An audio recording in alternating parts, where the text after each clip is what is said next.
అందరికీ నమస్కారం. ఇప్పుడే హాస్పిటల్ ఐసీయూలో ఉన్న శ్రీతేజ్ ఐసీయూలో చూసి బయటికి వస్తున్నాను. డాక్టర్స్ అందరితోటి నేను మాట్లాడాను. అబ్బాయి రోజు రోజుకి రికవర్ అవుతున్నారు. లాస్ట్ 14 డేస్లోనూ పర్టికులర్ లాస్ట్ 10 డేస్లో రికవరీ కనపడుతుంది. బట్ చాలా టైం పట్టొచ్చు అని కూడా చెప్పారు. ఇలాగా ఆ అబ్బాయి కోలుకోవడానికి ఏమైనా చేయడానికి మేము సిద్ధంగా ఉన్నాము. అది కాకుండా ప్రభుత్వం కూడా వచ్చి మేము దీన్ని తీసుకుంటాము,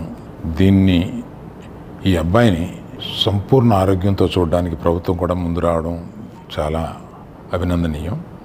చాలామంది అభిమానులు కానీ, బంధువులు కానీ, మిత్రులు కానీ అల్లు అర్జున్ ఎందుకు హాస్పిటల్కి వెళ్ళలేదు అని అడుగుతున్నారు. దానికి కారణం చెప్తాను. స్టాంపీడ్ జరిగిన రోజు మరుసటి రోజు మార్నింగే అల్లు అర్జున్ వద్దామని అనుకుంటే హాస్పిటల్ అధికారులు నిన్నే కదా జరిగింది, ఇవాళ ఈ హాస్పిటల్కి వచ్చి ఇక్కడ ఇంకొక ఇన్సిడెంట్ని ఎందుకు అవాయిడ్ చేయమని చెప్పి అడిగారు. కరెక్టే కదా అనిపించింది. రాలేకపోయారు. ఆ రోజునే కేసు పడింది.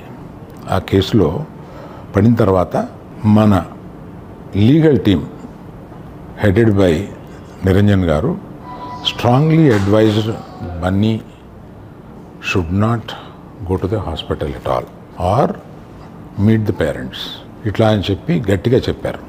ఆ తర్వాత మేము రావడానికి అనేక నిబంధనలు, మళ్ళీ నేను ప్రభుత్వాన్ని పర్మిషన్ అడిగాను.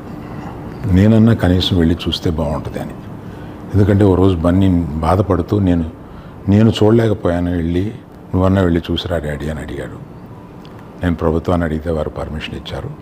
ఈ పర్మిషన్ నాకు ఇచ్చిన చీఫ్ మినిస్టర్ గౌరవనీయులు రేవంత్ రెడ్డి గారికి, పోలీస్ శాఖకి, మన హాస్పిటల్ అధికారులు సిఇఓ గారు అభిమన్యు, మెడికల్ డైరెక్టర్ సంబిత్ గారు, వీరందరికీ, హాస్పిటల్ వర్గానికి అందరికీ నా కృతజ్ఞతలు తెలిపారు.